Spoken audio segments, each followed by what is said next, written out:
नमस्कार दोस्तों, स्वागत है आपका हमारे स्पेशल प्रोग्राम में। जैसा कि आप जानते हैं, कोरोना एक वैश्विक महामारी है और आए दिन इसकी वजह से रोज़ाना कई मौतें होती रहती हैं और इससे कई लोग जो है इसके प्रभाव से प्रभावित होते रहते हैं। तो आज हम आपको ऐसे शख्स से मिलवाने जा रहे हैं जो कोरोना पॉजिटिव उसकी रिपोर्ट आई थी और कैसे उसने कोरोना को हराया। उसने क्वारंटाइन होकर क्या-क्या नियमों का पालन किया और किस तरह से उसने जल्दी से जल्दी अपने आप को कोरोना से मुक्ति दिलाई। तो आज हम आपको उसी शख्स से मिलवाने जा रहे हैं। स्वागत है आपका रोहित जी। कैसा लग रहा है आपको हमारे शो में आके? सबसे पहले तो मैं आपका धन्यवाद देना चाहूँगा, बहुत-बहुत धन्यवाद आपने अपने शो पे बुलाया जी, और ऑडियंस का भी मैं धन्यवाद देना चाहूँगा। जी, बहुत अच्छा लग रहा है, बहुत अच्छा लग रहा है। Thank you. तो रोहित जी, जैसे कि आप एक कोरोना योद्धा के रूप में उभरे हैं, तो मैं आपसे ये जानना चाहूँगा, इसकी शुरुआत से मैं आपसे पूछना चाहूँगा कुछ। जैसे कि अ, आपको जो कोरोना के जो लक्षण हैं, मतलब आपको कैसे लगा कि मेरे अंदर कोरोना मतलब एंटर कर चुका है? देखिए वो कहावत सुनी है ना, बुरा वक़्त बताकर नहीं आता बिल्कुल, और काफ़ी बार हम ही चले जाते हैं उस वक़्त के साइड, तो मेरे साथ भी यही हुआ। मैं एक्चुअली उत्तराखंड जाने का प्लान कर रहा था किसी काम से जी। और वहाँ जाने के लिए कोरोना टेस्ट कंपल्सरी था।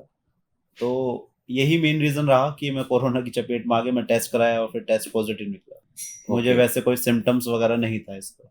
तो रोहित जी, आप मुझे ये बताइए कब आई थी आपकी पॉज़िटिविटी? ये एक्चुअली 28 जुलाई को मैंने सोचा था कि मुझे उत्तराखंड जाना है, जी, तो मैंने टेस्ट का प्लान करा, तो 29 को मैंने प्राइवेट लैब से ही किसी को बुलाया था टेस्ट के लिए। ओके, 29 को ही मेरा टेस्ट हुआ था और ओके, 31 जुलाई को रिपोर्ट आई थी इसकी ओके, और विदिन 7 डेज़ फिर मेरी नेगेटिव रिपोर्ट आ गई थी। तो जो बेसिकली जो पीरियड रहा है वो 29 जुलाई से लेके 10th अगस्त का रहा है। ओके। तो मतलब 29 जुलाई से 10th अगस्त, तो यानी कि 11 दिन टोटल आपने जो है क्वारंटीन रहे आप। नहीं, क्वारंटाइन तो एक्चुअली बेसिकली रिपोर्ट आने के बाद हमने स्टार्ट करा। 29 जुलाई में मैंने चेकअप कराया, फिर 31 को जब रिपोर्ट आई तो 31 से फिर मुझे क्वारंटाइन में रखा गया। Okay, okay, okay, okay. जैसे ही आपने टेस्ट कराया तो आपकी रिपोर्ट कब तक आई? मैंने 29 की दोपहर में या इवनिंग में आई थिंक टेस्ट कराया था। जी, तो जो मेरी रिपोर्ट आई थी 31 की इवनिंग तक ही आई थी, बट 31 के अराउंड 4 ओ क्लॉक फ़ोन आ गया था कि आप कोरोना पॉजिटिव हैं ओके, और आप घर चले जाइए। तो मेरी रिपोर्ट मतलब विदिन 24 आवर्स नहीं मिली, ओके। 48 आवर्स के अंदर-अंदर मुझे इन्फॉर्मेशन मिल गई थी। इसकी रिपोर्ट नहीं मिलती है बेसिकली, अगर पॉजिटिव आती है तो आपको कोई रिपोर्ट नहीं मिलेगी। अच्छा, मतलब हाँ, अगर आपकी रिपोर्ट नहीं आई है तो इसका मतलब ये समझ लीजिए कि आप पॉज़िटिव हैं। Yes, yes, right. Okay, okay, okay, okay. तो ये एक बड़ा आपने इन्फॉर्मेशन दी है हमें, ठीक है। और तो रिपोर्ट में जैसे ही आपको पता चला, ऐसा होता है कि आप कहीं से आपको पता चले कि आपको ये बीमारी है, कोरोना आपको बीमारी है, तो उसके बाद आपको मतलब कैसा फ़ील हुआ? क्या रिएक्शन था आपको उसके बाद? एक्चुअली मैं उस टाइम ऑफ़िस में था और मैंने ओके, फ़ोन उठाया और उसने कहा you are corona positive.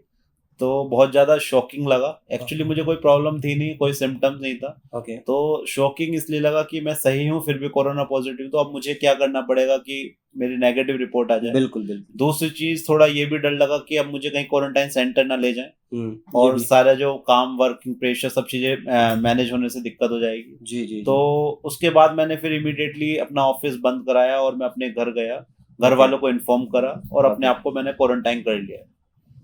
Okay, मतलब सबसे पहले आपने ये काम किया। Yes, yes. ओके।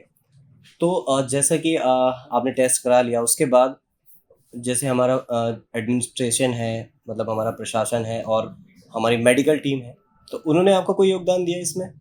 सबसे पहले तो जब मैं क्वारंटाइन हो गया तो मेरे दिमाग में यही डर था कि हुँ। कोई ना कोई मुझे लेने आने वाला होगा। जी, जी, वो बट लेने आ जाते हैं। 8-9 बजे बट कोई नहीं आया। फिर मैं सो गया था आराम से। जी, बट 11 बजे रात को मेरे पास फ़ोन आता है कि हुँ, आप कोरोना पेशेंट हैं। मैंने हाँ जी, आई एम कोरोना पेशेंट। तो उन्होंने मुझे कहा कि आपको क्वारंटाइन रहना है और मास्क का यूज़ करना है, डायरेक्ट टच में नहीं आना फैमिली मेंबर के भी ओके, और एक सेपरेट रूम होना चाहिए, टॉयलेट होना चाहिए, गर्म पानी आपको पीने के लिए यूज़ करना है। ओके, और उन्होंने मेरे से बेसिक इन्फॉर्मेशन ली, आपके थ्रोट में कोई प्रॉब्लम तो नहीं है, फ़ीवर तो नहीं है ओके। और उन्होंने कहा कि अगर कुछ भी प्रॉब्लम होती है तो आप इस नंबर पर इन्फॉर्म कर सकते तो हैं। मतलब जैसे सिम्पटम्स अगर आपको दिखाई दें, तो उस वो एक नंबर उन्होंने दिया, उस हाँ, पे कॉल करके बता हाँ जी, सकते आप उस पे कॉल करके आप बता सकते हैं, तो अगर इन केस इमरजेंसी वो आपको लेकर हॉस्पिटल में एडमिट भी कर सकते हैं, कोई ज़्यादा प्रॉब्लम होती है तो। हैं। अच्छा, अच्छा, वो उनके सेल्फ हाँ, सेंटर जो हाँ। भी हैं, वो खुद से उसमें तो ये मेरे एडमिट लिए कर मतलब सकते हैं। बहुत अच्छी चीज़ रही कि मुझे क्वारंटाइन सेंटर नहीं लेके गया, मैं घर पर रहा तो इसलिए मैं जल्दी मैंने रिकवरी करी। हाँ, आप घर पे रहे उस दौरान। Yes yes. ठीक है। तो मतलब जैसे आपको पता चला होगा कि कोरोना है, तो आपके फैमिली मेंबर्स को भी पता चला होगा और आपके नेबर्स को भी पता चला होगा कि आपको कोरोना पॉजिटिव आप हो चुके हैं। तो उसके बाद उन लोगों का क्या क्या रिएक्शन होगा? क्योंकि ऐसा होता है आमतौर पे आवाजाही बंद कर दी जाती है उस गली की। बिल्कुल सही कहा आपने। एक्चुअली क्या हुआ, जैसे ही मुझे हुआ, हम्म। एक आरोग्य सेतु ऐप पर मेरे मोबाइल में लिखा आ गया कि you are corona positive. Okay. और जो मेरे नियर वंस होंगे उनके मोबाइल पे मैसेज गया होगा कि इतने एरिया में कोरोना कोरोना पेशेंट है। पेशेंट है। तो ये खबर जैसे आग की तरह फैल गई, एकदम सब लोगों को पता चल गया, इन्फॉर्मेशन आ गई। बिल्कुल। नेक्स्ट डे हॉस्पिटल से एक टीम आई, उन्होंने पोस्टर लगा दिया एक घर पर ओ। कि इस घर में कोरोना पेशेंट है, ये आइसोलेटेड हाउस है।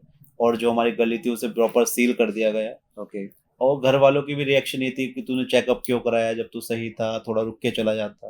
और जो नेबर्स थे उनका रिएक्शन काफी वियर्ड था, मतलब काफी शॉकिंग रिएक्शन था।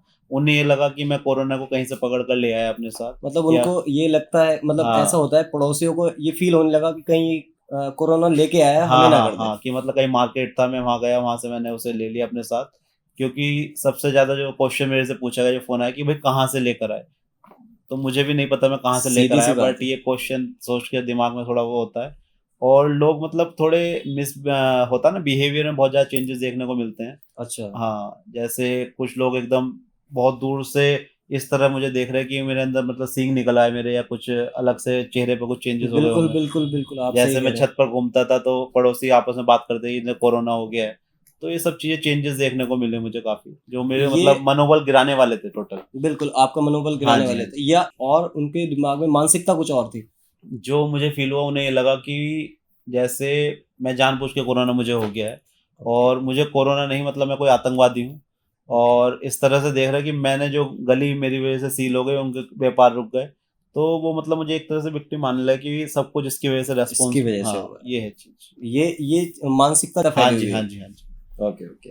तो आप जैसे कि क्वारंटाइन हो गए उसके बाद, तो उस दौरान आपने क्या किया? मतलब कुछ तो आपने किया होगा घर पे। हाँ, बिल्कुल, सबसे पहले तो मैंने अपना इसकी कोरोना की बहुत सारी वीडियोज़ देखी। ओके। और मैंने ऑनलाइन डॉक्टर से डिस्कस करा कि इस तरह से है, तो उन्होंने मेरे से पूछा कि कोई सिम्पटम, मैंने नहीं। फिर भी उन्होंने कुछ चीज़ें मुझे बताई, जो मेडिकल टीम ने भी मुझे बताई थी। कि सबसे पहले मैं अपने व्यूअर्स को ही बताना चाहूँगा, अगर आप कोरोना आपकी पॉजिटिव रिपोर्ट आती है और शायद सेल्फ आइसोलेटेड होते हैं, अगर आपको इन्फॉर्मेशन नहीं है या कुछ आपने चेकअप नहीं कराया फिर भी आपको प्रॉब्लम है, तो सबसे पहले एक ऑक्सीडोमीटर होता है, जो ऑक्सीजन लेवल चेक करने के लिए बहुत ज़्यादा ज़रूरी होता है। जी। थर्मामीटर फीवर चेक करने के लिए, और जी। एक बीपी की आप मशीन भी ले सकते हैं, अगर आपको बीपी या शुगर की प्रॉब्लम है वो आप एडिशनल रख सकते हैं। बिल्कुल। इसके अलावा उन्होंने मुझे मेडिसिन बताई कि एक मल्टीविटामिन आप कोई सी भी कंपनी की ले सकते हैं, और विटामिन सी के लिए भी उन्होंने सजेस्ट करा। बिल्कुल। एक एज़िथ्रोमाइसिन 500 mg उन्होंने थ्रोट अगर इन्फेक्शन है उसके लिए बताया। जी। तो ये सब मैंने पहले अपनी मतलब मेडिकल तरफ से सारी प्रिपरेशन कर ली कि ये चीज़ें अगर मुझे ज़रूरत पड़ेगी तो मैंने अपने पास मंगवा के रख ली। दूसरी चीज़, मैंने गर्म पानी मतलब हॉट वाटर यूज़ करा इस ड्यूरेशन में। और अब सेकंड चीज़ जो टाइम था, मेन चीज़ हम इस टाइम को कैसे यूज़ करें। एक तो यूटिलाइज तरीका करें। ये था कि मैं डिप्रेशन में चला जाऊँ, बट बिल्कुल। मैंने इसे पॉजिटिव लिया कि भगवान ने चलो अब रहना ही है 7 दिन, तो उस 7 दिन को हम कैसे कैसे पॉजिटिवली एंजॉय यूज़ करें। कर सकते हैं। बिल्कुल बिल्कुल। तो उस टाइम मेनली मैंने बुक्स रीड करी, स्टॉक मार्केट के बारे में काफ़ी नॉलेज गेन करी ऑनलाइन, तो बहुत इतनी अच्छे। दिक्कत नहीं हुई मुझे, 7 दिन मतलब निकल गए।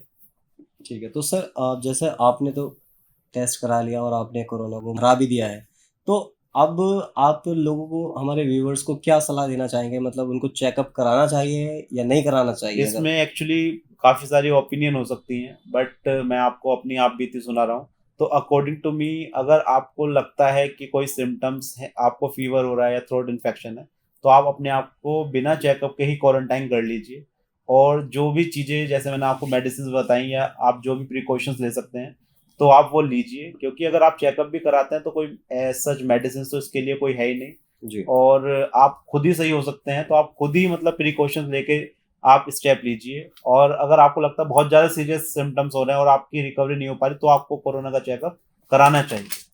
तो सर आपका जैसे आपने सारी चीज़ों का जो है यूज़ किया, मतलब दवाइयाँ भी टाइम से ली आपने, तो आप गवर्नमेंट पॉलिसीज़ के बारे में कुछ बताना चाहेंगे? जैसे क्या पॉलिसीज़ होनी चाहिए, क्या नहीं है? क्या मतलब आपको लगा कि ऐसा बेसिकली होना जो चाहिए? मुझे फील हुआ इसमें, ये जो है साइकोलॉजिकल प्रेशर बहुत ज़्यादा क्रिएट हो जाता है इस डिसीज़ में। अच्छा। जो आपके रिलेटिव्स होंगे, नेबर्स होंगे या और भी जो लोग होंगे, वो साइकोलॉजिकल एक प्रेशर क्रिएट करते रहते हैं और हमारे अपने अंदर भी क्रिएट होता रहता है, बिल्कुल। क्योंकि हम आइसोलेट हो जाते हैं सब लोगों से। तो इसमें जो गवर्नमेंट को एक करना चाहिए, एक तो डेली कॉल जो करें, इसमें काउंसलिंग की बहुत ज़्यादा ज़रूरत है। ओके। मतलब आपको पेशेंट को ये रियलाइज़ कराना पड़ेगा कि ये कोई बहुत ज़्यादा डेंजर डिसीज़ नहीं है ओके। और आप इससे रिकवरी कर सकते हैं। तो एक डेली काउंसलिंग कॉल होनी चाहिए और उनसे हाल-चाल पूछने के लिए कि आप क्या कर रहे हैं, कैसे कर रहे हैं, एक मतलब रोड मैप होना चाहिए जिससे उन्हें सारी चीज़ें क्लैरिटी आए। क्लैरिटी आ जाए। हाँ, क्योंकि जैसे मैं जब क्वारंटाइन था, तो डेली मेरे पास एक लिस्ट आती थी कि जी। ये लोग पेशेंट हुए, तो मैंने उन्हें फ़ोन करना स्टार्ट करा कि मैं पूछता हूँ कि इन्हें लोगों को क्या सिम्पटम्स हैं। तो जैसे मैं फ़ोन करता तो काफ़ी लोगों को मतलब मोस्टली उसमें कोई सिम्पटम्स ही नहीं है, बट वो साइकोलॉजिकल इतना परेशान है। डिमोटिवेट फ़ील कर रहे हैं कि बिल्कुल। पता नहीं हमें क्या हो गया है। तो मैंने उनका हौसला अफ़ज़ाई करना स्टार्ट करा, तो ओके। उससे मतलब बहुत ज़्यादा बेनिफिट लगा। जैसे मैंने 2-3 पेशेंट से रेगुलर बातें करनी स्टार्ट करी, जी, तो उन्हें भी मतलब बहुत अच्छा लगा। मैं कोई डॉक्टर नहीं था, बट बिल्कुल। इस चीज़ से बहुत ज़्यादा इम्पैक्ट पड़ा उनके माइंड पर। जी, तो गवर्नमेंट को काउंसलिंग डेली होनी चाहिए जब तक वो सही नहीं हो जाता। क्योंकि तो अगर वो काउंसलिंग होगी तो ये जो साइकोलॉजिकल लोगों के माइंड में आ रहा है, वो खत्म हो हाँ, जाएगा वो उससे। खत्म हो जाएगा। जनरल चीज़ें बन जाएँगी। दूसरी चीज़, इनकी जो क्वारंटाइन की गाइडलाइंस है, जैसे अगर आपने चेकअप करा लिया, जी। अब जैसे मुझे लगा मेरा रिपोर्ट जो है वो सही नहीं है, हुँ, क्योंकि मुझे कोई सिम्पटम नहीं था, बिल्कुल। तो आप दोबारा चेकअप कराने के लिए उन्होंने मुझे मना कर दिया कि आप अभी चेकअप नहीं करा सकते। हुँ, तो ऐसा नहीं होना चाहिए। अगर पेशेंट अपनी मर्ज़ी से प्राइवेट लैब पर कराना चाहता है दोबारा चेकअप, वो ऑप्शन देना चाहिए। जी, दूसरी चीज़, अगर कोई सीरियस केस है तो इनकी क्वारंटाइन की गाइडलाइंस ये है कि आपको 14 डेज़ या 17 डेज़ बाद आप सही हो जाएँगे और आपको उसमें चेकअप नहीं कराना है। तो ये बिल्कुल, चीज़ थोड़ी मतलब डाइजेस्ट नहीं होती है कि बिल्कुल। आप 70 डेज़ में कैसे सही मान लिया कैसे सही जाएगा। मान लिया उसका चेकअप भी दोबारा होना होना चाहिए, चाहिए, बिल्कुल, जिससे क्लियर पता चले। वही हो सकता है 70 डेज़ में उसने कुछ ऐसा खाना-पीना खाया हो या जिससे उसे दोबारा और सिम्पटम्स ज़्यादा ज़्यादा इंक्रीज़ हो। हो गए हों, तो ये बिल्कुल। चेकअप होना चाहिए। तीसरी चीज़ मैं गवर्नमेंट को ये सजेस्ट करूँगा, जैसे जो भी कोरोना पेशेंट जो क्योर्ड हो चुके हैं, जी, जो रिकवर्ड हो चुके हैं, उसके एक डाटाबेस और होना चाहिए हमारे पास, जो प्लाज़्मा थेरेपी के थ्रू पेशेंट सही हो रहे बिल्कुल, हैं। हाँ, जैसे अभी रिसेंटली मेरे किसी फ्रेंड को हुआ, तो उसे प्लाज़्मा लेने में बड़ी प्रॉब्लम आ रही है कि बिल्कुल। भाई इस ब्लड ग्रुप का है प्लाज़्मा। तो ये डाटाबेस, जैसे ब्लड ग्रुप कौन-सा है, कौन-सा है? प्लाज़्मा कहाँ पर है, किस एरिया में है, तो ये गवर्नमेंट के लिए और हमारे जो पेशेंट जो रिकवर करना चाहते हैं, जो प्लाज़्मा थेरेपी लेना चाहते हैं, उनके लिए बहुत ज़्यादा ईज़ी होगा। ईज़ी हो जाएगा क्योंकि अगर हमारे पास डेटा होगा तो उस ब्लड ग्रुप का पेशेंट हमें जल्दी से मिल जाएगा। बिल्कुल, बिल्कुल, जल्दी मिल जाएगा। बिल्कुल। और एक चीज़ और मैं इसमें बताना चाहूँगा, जो इसमें डाइट है, मेन जो इसमें कोरोना है, इम्यूनिटी लेवल है। जी, आप अपने इम्यूनिटी लेवल को कैसे स्ट्रॉन्ग कर सकते हो। तो बिल्कुल। खाना-पीना जो आप खा रहे हैं, वो तो खाना ही है, हुँ, इसके साथ आपको अपनी लिक्विड डाइट इंक्रीज़ करनी है। ओके। जैसे मैंने जूसेस, मौसमी जूस, नारियल पानी, फ्रूट्स डाइट, ये सब चीज़ें बहुत ज़्यादा इंक्रीज़ कर दी हैं। जी, इसलिए तो मैं लोगों को ये बताना चाहूँगा कि अपना इम्यूनिटी लेवल आप बूस्ट अप करें। ओके, बाकी अपना साइकोलॉजिकल इसके बारे में बिल्कुल भी ना सोचें, ओके। तो आप सही हो जाएँगे। Thank you sir, thank you so much आपने हमारे प्रोग्राम में आके इतनी सारी जानकारी दी। It's alright sir, it's my pleasure, thank you so तो मच। अब हमारे व्यूअर्स को पता चल चुका होगा किस तरह से हम जो है कोरोना को हरा सकते हैं और किस तरह से हम अपनी देखभाल कर सकते हैं और गवर्नमेंट को क्या-क्या इसके बारे में जो है पॉलिसीज़ अपनानी चाहिए, ये भी हमें जो है जानने को मिला। तो मुझे मेरा ख़्याल है कि आपको जो है पूरी तरह से समझ में आ चुका होगा कि कोरोना एक्चुअल में क्या है, क्योंकि लोगों ने इसको साइकोलॉजिकली ज़्यादा ट्रीट किया है, ना कि नॉर्मल बीमारी की तरह। तो मेरा भी यही मानना है कि अफ़वाहों पे ध्यान ना दें। अगर आपको कोरोना है तो जाके टेस्ट कराएँ और टेस्ट कराने के बाद होम क्वारंटाइन होकर आप अपने आप की देखभाल करें। थैंक यू सो मच, आप हमारे प्रोग्राम से जुड़े।